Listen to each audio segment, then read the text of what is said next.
You're going back to Jacob's well. You're going back to pornography, to just satisfy your soul for a second, even though man, it's leaving you empty. It's tearing your soul apart.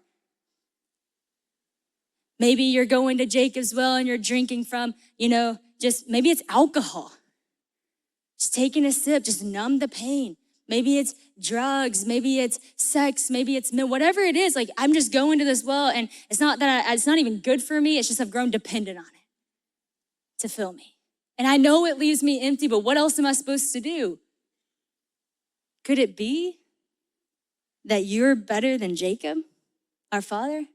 What is this living water you're talking about that could actually fill me, that I wouldn't be thirsty again? But some of us are Jacob's well. It's not even sin. It's actually like refreshing things that are kind of delightful to drink of. It's like we're just trying to find our fulfillment in the wrong things, right? It's not sin. Maybe it's even motherhood, something so beautiful as motherhood.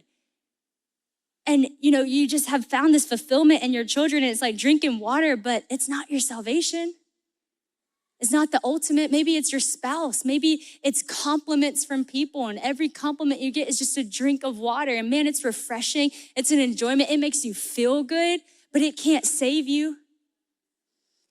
And so in this moment, you've had a whole 24 hours plus to see how good Jesus is, and you're kind of measuring these things in your life that are deeply important to you, maybe that you've grown dependent on, and you're asking yourself, could you be better than what our father Jacob built, than what was built by the hands of man?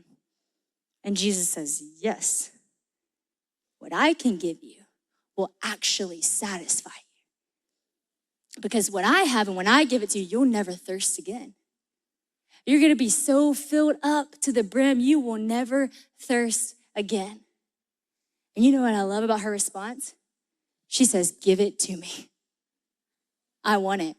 I want that. I want that. Yes, give it to me. She has such a good response. She's like, that's exactly what I want. Sure, many of you are the same way. Yes, give it to me. I actually don't want that other water. I know it's not gonna fill me. I'm aware of that by this point. Yes, give it to me. So you would think at this point, he would say, great, let's get baptized. Nope.